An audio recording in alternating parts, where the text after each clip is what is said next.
తీర్థయాత్ర కార్యక్రమానికి స్వాగతం. శ్రీరామచంద్రమూర్తి మూర్తీభవించిన ధర్మస్వరూపుడు. విశ్వశాంతికి, సమాజ ప్రగతికి ధర్మమొక్కటే మార్గమని చాటి చెప్పిన రఘువంశ దశరథ తనయుడు శ్రీరాముడు. రాజ్యమంటే రామరాజ్యం, రాజంటే శ్రీరాముడే అనే రీతిలో రామచంద్ర ప్రభువు త్రేతాయుగ పురుషుడై మన ముందున్నాడు. ఆ రామన్న రామునికి దేశమంతటా ఎన్నో ఆలయాలున్నాయి.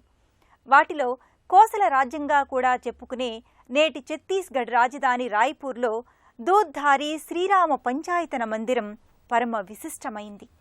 నేటి తీర్థయాత్రలో ఆ శ్రీరామ మందిర విశేషాలను వీక్షిద్దాం.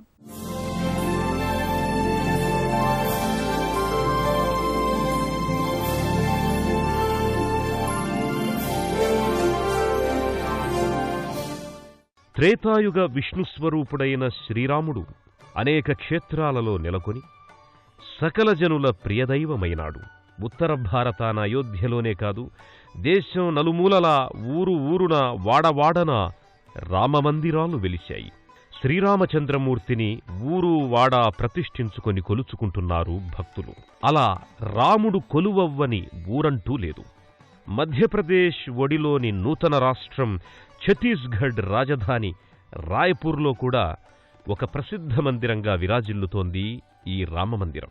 రాయ్పూర్లోని శ్రీ దూద్ధారి శ్రీరామ పంచాయతన ఆరామంలో కూడా ఒక విలక్షణ తీరులో తన సహోదరులందరితో కలిసి దర్శనమిస్తున్నాడు రాముడు. 36 కోటల సమాహారం అనే అర్థంలోనో, లేక ఛేడి అనే స్థానిక దైవానికి చెందిన కోటలున్న ఛత్తీస్గఢ్గానో నేడు మనం పిలుచుకుంటున్న రాష్ట్రం ఛత్తీస్గఢ్. ఈ దూద్ధారి మఠ్లో శ్రీరామ పంచాయతన క్షేత్రం, సంకటమోచన హనుమాన్, శ్రీ బాలాజీ మందిరాల సమాహారం ఎంతో సుప్రసిద్ధమై అలరారుతోంది. మరో పౌరాణిక విశేషం ఏమిటంటే, ఈ ప్రాంతం ఒకప్పటి కోసల రాజ్య భూభాగమని కూడా చెబుతారు. ఎక్కడైనా శ్రీరాముడు సీతాలక్ష్మణులతో ఇంకా తన భృత్యుడైన హనుమతో కూడి ఉంటాడు. కాని ఈ రాయ్పూర్లో దూద్ధారి రాముడు మాత్రం తన సహోదరులైన లక్ష్మణ, భరత, శత్రుఘ్నులతో సహా రామ పంచాయతనంగా కొలువవ్వడం, అర్చనాది కైంకర్యాలను అందుకోవడం విశేషాలకే పరమ విశేషం, విశిష్టతలోకెల్లా పరమ విశిష్టత. శ్రీరాముడు ధర్మ పరిపాలకుడు, సద్గుణ సంపన్నుడు. మానవ రూపంలో సైతం దైవంగా నీరాజనాలందుకున్న వైష్ణవావతారుడు శ్రీరాముడు. అంతటి విశిష్ట పురాణోత్తముని నామజపం సర్వశుభదాయకమని పురాణాలు చెబుతున్నాయి. ఈ కలియుగాన శ్రీరాముని గుడిలేని ఊరు, శ్రీరామ నామస్మరణ జరిగిన ప్రాంతమంటూ ఏదీ ఉండదన్నంతగా అంతా రామమయమైంది. ఆ శ్రీరాముడు కొలువుదీరిన సంత్ దూద్ధారి మఠంలోని శ్రీరామ పంచాయతాన ఆ రామునికి జరిగే పూజాధికాలు చూసిన వారికి కూడా పుణ్యఫలమే. మంగళం కోసలేంద్రాయ మహనీయ గుణాత్మనే చక్రవర్తి తనూజాయ సార్వభౌమాయ మంగళం వేద వేదాంత వేద్యాయ మేఘశ్యామలమూర్తయే పుంసాం మోహనరూపాయ పుణ్యశ్లోకాయ మంగళం అని శ్రీ రఘువర మంగళాశాసనం మంగళగీతికై ఎలుగెత్తి శ్రీరాముని గుణగణాల్ని చాటుతోంది. త్రేతాయుగంలో విభవావతారమూర్తిగా ఆవిష్కారమైన రాముడు దుష్ట శిక్షణ, శిష్టరక్షణల్ని నిర్వహించేందుకే ఆ యుగాన వెలిశాడు. భద్రుడనే భక్తుడి కోసం వైకుంఠం నుంచి వచ్చి అర్చావతారమూర్తిగా వెలసి పూజలందుకుంటున్నాడు. ఆ పరంపరలో భాగంగానే ఛత్తీస్గఢ్ రాజధాని రాయ్పూర్ దూద్ధారి శ్రీరామ మందిర గర్భాలయంలో శ్రీరామచంద్రస్వామి, సీతా, లక్ష్మణులతోనే కాక మనమెక్కడా ఆలయ విగ్రహాలుగా చూడని భరత, శత్రుఘ్నుల సహితంగా కూడా కొలువైన అపురూప దర్శనాన్ని ఇక్కడ స్వామివారు అనుగ్రహిస్తున్నారు. కేవలం పాలు మాత్రమే సేవిస్తూ దూధ్ ఆహారిగానే బతికిన స్వామి బలభద్రదాసు అనే మహంతు సాధుసంతు ఈ మఠాన్ని స్థాపించారు. ఈ శ్రీరామ పంచాయతన క్షేత్రానికి తన పేరుననే ప్రాశస్త్యాన్ని కల్పించారు. మొదట్లో ఈ రాములవారు, వారి పరివార విగ్రహాలన్నీ దారు శిల్పాకృతులుగా ఉండేవట. క్రీస్తు శకం 1922లో వాటి స్థానంలో ఇదిగో ఇంతటి సుందరమైన మార్బుల్ రాతి విగ్రహాలను పునఃప్రతిష్ఠితం గావించారు. మీనాభరణాలను కర్ణాభరణాలుగా, ధనుర్బాణాలు హస్తభూషణాలుగా ధరించి సీతమ్మ వారితో పరివేష్టితుడై అనుజులైన లక్ష్మణునితో కలిసి దర్శనమిస్తున్నాడు స్వామి. అదే గర్భగృహ వేదికై కుడివైపున భరతుడు నల్లని శిలామూర్తిగా, ఎడమవైపున శ్వేతవర్ణ ముఖవర్చస్సుతో శత్రుఘ్నుడు భక్తజన రంజకంగా దర్శనమిస్తున్నారు. ఈ మూల విరాట్టుల పాదభాగాన ఉత్సవమూర్తులు, సాలగ్రామ శిలలు పూజలందుకుంటున్నాయి. రామనారాయణమూర్తిగా, వైకుంఠరామునిగా, విష్ణురాఘవునిగా ఈ మూల విరాట్టుని భక్తులు సేవించుకుంటున్నారు. పురోహితులు తీర్థయాత్రికులై వచ్చిన రామభక్తుల పేరు పేరున గోత్రనామ సహితంగా అర్చనాది కార్యక్రమాలను నిర్వహిస్తారు. తమ చేతి గంటను వాయిస్తూ శ్రీరామ పరివారానికి హారతి నీరాజనాలు చేసి తీర్థప్రసాదాలను అందరికీ ఇచ్చి రామకృపకు పాత్రులను చేస్తారు. శ్రీరామదూత, అమిత బలశాలి అయిన ఆంజనేయుడు కూడా దేవతామూర్తులలో సర్వశక్తులకు ప్రతినిధిగా విరాజిల్లుతున్నారు. అచంచల మనోస్థితికి ప్రతీకగా పూజలందుకుంటున్న ఆ స్వామి అనేక క్షేత్రాలలో కొలువవ్వడం ఒకెత్తైతే, రామభక్తుడు రామమందిరంలోనే కొలువుదీరి పూజలందుకోవడం విశేషం. ఈ రాయ్పూర్ దూదుదారి శ్రీరామ మందిరంలో తన రామునికి ఎదురుగా నమస్కారముద్రుడై మనకు దర్శనమిస్తున్నాడు. అంజనీసుతుడైన ఆంజనేయుడు ఈ దూద్దారి శ్రీరామ మందిరంలో రామభక్తుడిగా రాముని గర్భాలయానికి ఎదురుగా ప్రతిష్ఠితుడై ఉన్నాడు. నిరంతరం తన స్వామిని దర్శించుకోవాలనో ఏమో ఇలా స్వయంభువుగా సంకటమోచన హనుమానుగా ఆవిర్భవించాడు. హనుమ భక్తుడైన దూద్ధారి స్వామి బలభద్రదాస్ ఈ స్వయంభువు ఆంజనేయ స్వామికి నిత్యార్చనలు చేసేవారు. ఈ ఏకశిలా విగ్రహరూపుడైన సంకటమోచన్ హనుమలోని ప్రత్యేకత ఏమిటంటే, రాముని కట్టెదుటే నిలబడ్డ రామబంటు ఉన్నట్టుండి బాలాజీ మందిరం వైపుకి తల తిప్పి వైష్ణవమూర్తిని దర్శించుకున్నాడట. అప్పట్నుంచి ఆంజనేయుడు రాముని ఎదుటే ఉన్నా తల మాత్రం బాలాజీ మందిరం వైపుకు తిరిగినట్టుండిపోయిందట. ఇక్కడి సంకటమోచన హనుమ విగ్రహంలో మరో ప్రత్యేకత ఏమిటంటే, హనుమంతుని ఒక పాదం కింద రామరావణ యుద్ధానంతరం అహిరావణుని శిరముని తొక్కిపెట్టి ఉండడమే ఆ విశిష్టత. ఈ విలక్షణ అపురూప మూర్తిమత్వంతో స్వయంభూ అయిన సంకటమోచనుడికి తీర్థయాత్రికులు మనసా వాచా ప్రార్థనలు చేస్తారు. నీలమేఘ శ్యామారామ కోదండరామ అని కీర్తించుకునే ఆ శ్రీరాముడు ఎంతో అందగాడు. సీతమ్మ తల్లితో కూడి ఉంటే నారబట్టలతో ఉన్న పరమసుందరాకారుడు. ఆజానుబాహు, మీనముల వంటి కన్నుల స్వామి అని ఎంత పొగిడినా చాలనంత అందమైన రాముని ఈ రాయ్పూర్ కోవిల అంతరాలయం కూడా ఎంతో సుందరంగా ఉంటుంది. శ్రీరాముడు ఎంత సుందరాంగుడో, ఆయన నడయాడిన ప్రదేశాలన్నీ అంత సుందర నందనవనాలుగానే భాసిల్లుతున్నాయి. ఆ రామభద్రుడు కొలువైన తావులెల్లా కూడా సౌందర్యభరితం, ప్రశాంతతను నింపుకొని ఉంటాయి. అందుకు నిదర్శనమే ఈ రాయ్పూర్ దూద్ధారి మఠ్ శ్రీరామ పంచాయత నక్షత్రం. గర్భగృహానికి ముందున్న ముఖమంటపం తిరుగులేని సాక్షీభూతం. ఎటు చూసినా కళ్ళు చెదిరే శిల్ప సోయగాలతో ముఖమంటప స్తంభాలు, కుడ్యమందిరాలు విలసిల్లుతున్నాయి. మత్స్యదేవతలు ఒకవైపు నయగారాలు పోతూ కుడ్యశిల్పాలై మనల్ని అలరిస్తుంటాయి. మరోవైపు నాగదేవతలు నానావిధ భృత్య పరివారాలు వందలాది శిల్పాకృతులుగా ఒక అద్భుత సభామందిర దృశ్యాన్ని, సాక్షాత్తు అయోధ్యలోని రాముని సభామంటపాన్నే మన కనుల ముందు ఆవిష్కరింపచేస్తున్నాయి. మూషికంపై నిలబడ్డ సింధూరవర్ణ బొజ్జ వినాయకుని ప్రతిమ మరో ఆకర్షణగా భాసిల్లుతోంది. రామాయణ, భారత, భాగవతాది పురాణ ఘట్టాలను తైలవర్ణ చిత్రాలుగా ఆ గర్భగృహ ముంగిట ముఖమంటపంలో చిత్రీకరించారు. వ్యత్యస్థాపాదార విందుడైన శ్రీకృష్ణుని చిత్రాలు కూడా సందర్శకులను ఆకర్షిస్తాయి. రాయ్పూర్ రాముని కోవిల పరమ సుందరమైంది. గర్భాలయ ముఖమందిరం ఎంత విశేషాలమయంగా ఉంటుందో, ఆ ఆలయ ఉపాలయ సముదాయాల ప్రాంగణం కూడా ఎన్నో విశేషాలతో కూడుకొని దేశ విదేశీ తీర్థయాత్రికులను ఆకర్షిస్తూ ఉంటుంది. ఛత్తీస్గఢ్ రాష్ట్రానికి తలమానికమైన పర్యాటక ప్రాంతంగా కూడా అభివృద్ధి కానున్న రాయ్పూర్లోని విశిష్ట తీర్థస్థలి ఇది. కేవలం పాలు మాత్రమే ఆహారంగా తీసుకుని జీవించిన అపర హనుమాన్ భక్తుడైన శ్రీ స్వామి బలభద్రదాస్ కృషితో ఏర్పడ్డ సుందర మహిమాన్విత ఆరామం ఈ దూద్దారి రామ పంచాయతన బాలాజీ సంకటమోచన హనుమ మందిరం. రాయ్పూర్కే పెద్దదైన చెరువు ఈ ఆలయానికి పుష్కరిణిగా వెలసిన ఈ మందిరం ఎన్నో విశిష్ట నిర్మాణాల నిలయం. బాలాజీ, హనుమ, రామ పంచాయతన మందిరాల సమాహారంగా నిత్యము సూర్యకిరణాల అభిషేకాలందుకుంటూ అపూర్వ ఆలయంగా వెలుగులీరుతోంది. ఎటు చూసినా అద్భుత శిల్పకళతో, ఎక్కడా చూడని విలక్షణ రూపవిన్యాసాల దేవదేవుళ్ల విగ్రహాలతో, అపురూపమైన చిత్రకళా వైశిష్ట్యంతో ఈ ఆలయ సముదాయం దేశ విదేశీ యాత్రికుల్ని సైతం ఆకట్టుకుంటోంది. ప్రతి ఆలయం బహుశిల్పమయమైన విమాన గోపురాలతో, నాగరశైలి నిర్మాణంతో నిర్మితమై ఉన్నాయి.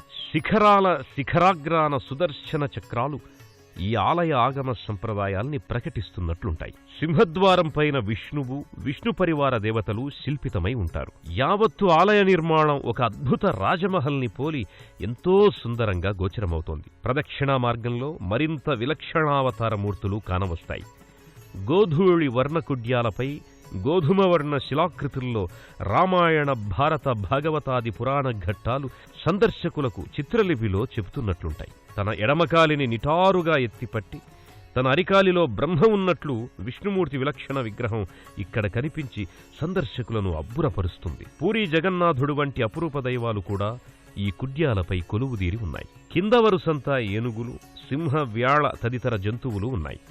ఈ ఆశ్రమ నిర్మాత సంత్ మహంత్ దూద్ధారి బలభద్రదాస్ సమాధి కూడా ఇక్కడ ఒక ప్రత్యేక పూజా మందిరంలా దర్శనీయమవుతోంది. అందరి హృదయాలలో ఉండి జీవితాన్ని ఆహ్లాదపరుస్తాడే అతడే అమృతుడు, అంతర్యామి అని రామ వైభవాన్ని బృహదారణ్యక ఉపనిషత్ పేర్కొంది. ఆ అమృత స్వరూపుడు భారతీయ ఆర్ష ధర్మ సంస్కృతికి విరాట్మూర్తి, జగదభిరాముడు. ఆ పురాణ పురుషుని పత్ని సహోదర సహిత దర్శనం సకల సన్మంగళదాయకం.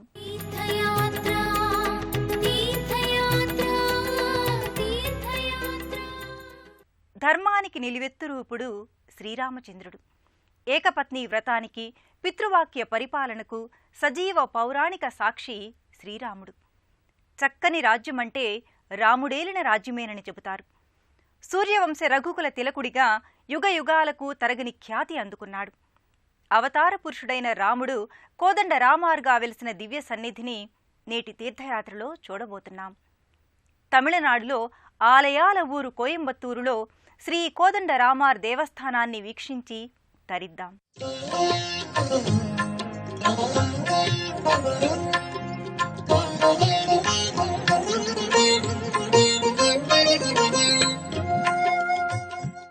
శిష్యునిగా, పితృభక్తి పరాయణుడిగా, ఏకపత్నీ వ్రతుడిగా, భాతృప్రేమకు మారుపేరుగా అయోధ్యాపురాధీశుడు శ్రీరామచంద్రుడు మూర్తీభవించిన నిదర్శనమై నిలుస్తాడు. త్రేతాయుగంలో వైష్ణవావతారమూర్తిగా ఆవిష్కారమైన శ్రీరాముడు నరనారాయణుడు. సంపూర్ణ మానవావతారంలో శ్రీమహావిష్ణువు దాల్చిన అవతారమే శ్రీరామావతారం. ఆ రామన్న రామునికి దేశంలో అనేక ప్రాంతాలలో అనేక ఆలయాలు నిర్మితమయ్యాయి. విశిష్టమైన రామాలయాల్లో కోయంబత్తూర్, రామ్నగర్లో నెలకొని ఉన్న శ్రీ కోదండ రామార్ దేవాలయం ఒకటి. ఆ ఆలయంలో శ్రీరాముడు సతీ సహోదరుల సమేతంగా కొలువై ఉన్నాడు. ఈ ఆలయ గర్భాలయంలో సీతాలక్ష్మణ సహితంగా విగ్రహరూపుడై కోదండాన్ని చేబూని కోదండ రామార్గా దర్శనీయమవుతాడు స్వామి. శంఖచక్రాలు, ధనుర్బాణాలు ధరించి సీతమ్మతో, అనుజుడైన లక్ష్మణునితో భక్తులకు దర్శనమిస్తున్నాడు. ఈ ఆలయంలో నెలకొన్న ఓ ప్రత్యేకత ఇక్కడి రాములవారి ఖ్యాతిని నలుదిశలకు వ్యాపించేలా చేసింది. కోయంబత్తూర్, రామ్నగర్లో వేంచేసి ఉన్న శ్రీ కోదండ రామార్ ఆలయ లోగిలి అద్భుతమైన, పరమ పునీతమైన దివ్య సన్నిధి. విశాలమైన ప్రాకార మంటపం, ప్రదక్షిణాపథం, ప్రాకార మంటపాలు, ఉపాలయాలు, గర్భాలయ గోపురం, మరీ ముఖ్యంగా మహారాజు గోపురం ఇక్కడకు తరలివచ్చిన తీర్థయాత్రికులకు కన్నుల పండుగ చేస్తాయి. ఆలయ లోగిలిలో పూజలు, క్రతువులు, నిత్య కళ్యాణం, భజనలు, రామనామ స్మరణలతో విలసిల్లుతుంటుంది. ఈ ఆలయ దర్శనం భక్తులకు అంతులేని ఆధ్యాత్మిక ఆనందాన్ని కలిగిస్తుంది. కోయంబత్తూరులో 500 సంవత్సరాల క్రితం ఈ ప్రాంతాన్ని కరివరధాపురమని, రంగనాథపురమని, అగ్రహారం అని కూడా అనేవారు. ఈ కోదండరాముని కోవెల కారణంగా ఈ ప్రాంతం కూడా రామనగర్గా పేరుపడింది. వివిధ ప్రాంతాల భక్తులు కోయంబత్తూరు చేరి రామ్నగర్ పరిసరాలకు చేరుకోగానే అల్లంత దూరం నుంచే మహోన్నతంగా రాజగోపురం కానవస్తుంది. భక్తులలో రామదర్శనోత్సాహాన్ని ఇది నింపుతుంది.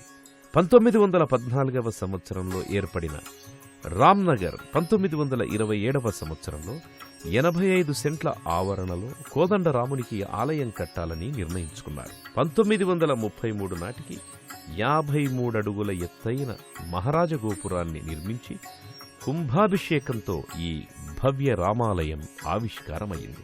రామ్నగర్ వాసుల రామకార్యం అలా సాకారమయ్యింది. 7 కలశాలపై కుంభాభిషేక పవిత్ర జలాలు జాలువార్చిన 5 అంతస్తుల రాజగోపురం ఎంతో పునీతమై రామదర్శనానికి ద్వారమైనందుకు గర్విస్తోంది. ఆ రాజగోపురంపై రామాయణ గాథకు చెందిన పలు దృశ్యాలకు శిల్పరూపమిచ్చారు. పలు వర్ణాలతో మహారాజగోపురం కాంతులీనుతూనే రామావతార విశిష్టతలను ఇది వివరిస్తోంది. ఆ గోపురాన్ని చూసిన తన్మయత్వంలో ఆలయ ఆవరణలోకి అడుగిడిన తీర్థయాత్రికులకు అహోబిల మఠానికి చెందిన పరమపూజ్య 45వ పీఠాధిపతుల వారి దివ్య మంగళాశాసనములతో విరాజిల్లుతోన్న శ్రీ కోదండరామస్వామియార్ దివ్య భవ్య సన్నిధి ప్రధాన మందిరం కనిపిస్తుంది. ఎత్తైన ధ్వజస్తంభం, విశాలమైన ప్రదక్షిణా మార్గం, బిళ్లలింగేశ్వర ఉపాలయం, నాగులతో కూడిన గణపతి మందిరం వంటి నిత్యార్చనలందుకునే ఉపమందిరాలతో రామార్ దేవస్థానం ఎంతో శోభాయమానంగా ఉంటుంది. ఆలయ ప్రాకారాలపై, గోడలపై పలు శిల్పాకృతులు సందర్శకులలో భక్తిభావాన్ని పెంపొందింపజేస్తాయి. ఈ శిల్పాలన్నీ తమిళనాడు వాస్తుశిల్పకళకి సజీవ తార్కాణాలుగా నిలుస్తున్నాయి. అంతరాలయానికి ముందున్న ముఖమంటపంలో ఆధ్యాత్మిక ప్రవచనాలకై ఒక మందిరాన్ని, సాంస్కృతిక కార్యక్రమాలకై మరో వేదికను నిర్మించారు. వాటిని శ్రీ శృంగేరి శారదాపీఠానికి చెందిన శ్రీ శ్రీ అభినవ విద్యాతీర్థ స్వామిగళ్ వారి కరకమలములచే ప్రారంభించారు. ద్వారానికి ఒకవైపు ఆంజనేయుడు, మరోవైపు గరుడ స్వాములు, పైభాగాన శంఖుచక్ర తిరునామాలు ఉంటాయి. భక్తులు రాసిన 13 కోట్ల రామనామాల పత్రాలను ఉంచిన ఒక పేటిక కూడా ఈ ఆలయ ఆవరణలోనే భక్తుల ప్రణామాలను అందుకుంటోంది. రాములవారి కనుసన్నల్లో రామబంటు ఆంజనేయ స్వామి నెలకొని ఉండడం ఈ ఆలయ పరమ వైశిష్ట్యం. శ్రీరాముని గర్భాలయానికి ఎదురుగా తన స్వామినే దర్శించుకుంటూ ఉండే ఆంజనేయ స్వామి సన్నిధి పరమాద్భుతంగా గోచరిస్తుంది. రాముడి కంటే రామనామమే గొప్పది అనే రామభక్త హనుమను దర్శించుకుందాం. ఎక్కడైతే రామనామస్మరణ ఉంటుందో అక్కడ తన్మయపూరిత ఆనంద భాష్పాలతో అంజలి ఘటించే మారుతి ఉంటాడు అని అంటారు. సరిగ్గా ఈ శ్లోకంలోని అక్షరమక్షరానికి నిదర్శనంలా ఈ కోయంబత్తూర్ కోదండరామార్ ఆలయంలో హనుమ కొలువై ఉన్నాడు. కోదండరాముని మూల విరాట్టుకి ఖచ్చితంగా ఎదురుగా ముకుళిత హస్తాలతో ఆంజనేయ స్వామి స్థానక భంగిమలో ఉన్నాడు. దేవుణ్ణి భక్తుణ్ణి చూస్తే ఇద్దరు ఒకరికొకరు చూసుకుంటున్నట్టుగా ఉన్నాయనిపిస్తుంది. శ్రీరాముల వారు తన భక్తుడి వైపు ప్రేమగా చూస్తున్నట్టు, ఆంజనేయుడు తన దేవుడు రాముణ్ణి భక్తిగా చూస్తున్నట్టుగా ఉండే ఈ విగ్రహాలు మనం మరెక్కడా చూడలేం. అంతటి విశిష్టత ఈ ఆలయానికి చెందింది. వానరవీరుడు రామభక్త హనుమకు తమలపాకుల మాలలు ప్రత్యేక అలంకారంగా భాసిల్లుతాయి. ఆ శ్రీరామ మూల విరాట్టుకి, ఈ ఆంజనేయ స్వామికి భక్తులు అర్చనాది కార్యక్రమాలు నిర్వహించుకుంటారు. వారిద్దరి కృపకు పాత్రులవుతారు. బ్రహ్మమురారి సురార్చితలింగం ఈ ఆలయంలో బిల్వలింగేశ్వరుడిగా కొలువుదీరాడు. నిర్మల భాసిత శోభితలింగం ఈ రాముని చెంత బిల్వవృక్ష ఛాయలో అలరారుతున్నాడు. జన్మజ దుఃఖ వినాశకలింగం కోదండరామార్ ప్రాంగణంలో అభిషేకాది అర్చనలు అందుకుంటోంది. ఆ బిల్వలింగేశ్వరుణ్ణి మనము దర్శించుకుందాం. బ్రహ్మమురారి సురార్చితలింగం, నిర్మలభాసిత శోభితలింగం, జన్మజ దుఃఖ వినాశకలింగం, తత్ప్రణమామి సదా శివలింగం. సర్వాంతర్యామి అయిన పరమశివుడు లింగరూపంలో భక్తులను కటాక్షిస్తున్నాడు. కోయంబత్తూర్ కోదండరామార్ దేవస్థానంలో బిల్వవృక్షం కిందనే బిల్వలింగేశ్వరుడిగా ఓ అపురూప దర్శనాన్ని అనుగ్రహించేందుకు స్వామి కొలువై ఉన్నాడు. నాగభూషణుడికి నాగాభరణమైన ఓ నాగు కూడా చెంతనే ఉండడం శివావతారానికి సహజ సుందరంగా ఇమిడిపోయేలా చేస్తున్నది. పైన వేలాడుతోన్న ఆకాశగంగ పాత్ర ద్వారా జరిగేటటువంటి నిత్య జలబిందువుల అభిషేకమంటే శంకరుడికి ఎంతో ఇష్టం కదా. అదే ఈ ఉపమందిరంలోనూ జరుగుతోంది. చేమంతులు, గులాబీలు, మందారాలు, తామర పువ్వులే కాదు, చంద్రుడు కూడా ఓ ఆభరణమై బిల్వలింగేశ్వరుడు అలంకృతమైనాడు. ఎదురుగా శివుని ప్రధాన సేవకుడు నందీశ్వరుడు పంచలోహ నందీశ్వరుడిగా మిరుమిట్లు గొలుపుతుంటాడు. మహాగణపతిం మనసా స్మరామి అని ఆ ప్రథమ పూజార్హుడికి సంగీత సుస్వరాలు స్వరార్చన చేస్తాయి. ఏ ఆలయంలోనైనా ఏ క్రతువులోనైనా అందరూ ప్రప్రథమంగా పూజించేది ఆ విఘ్న వినాశక వినాయకునికి. ఆ లంబోదరుడు ఈ ఆలయంలో పేరుకు తగ్గట్టు విశ్వమంతటి ఉదరంతో నాగదేవతల మధ్య కొలువయ్యున్నాడు. ఆ పార్వతీసుతుణ్ణి, ఆ పక్కనే ఉన్న నవగ్రహ దేవతల్ని కూడా దర్శించుకుందాం.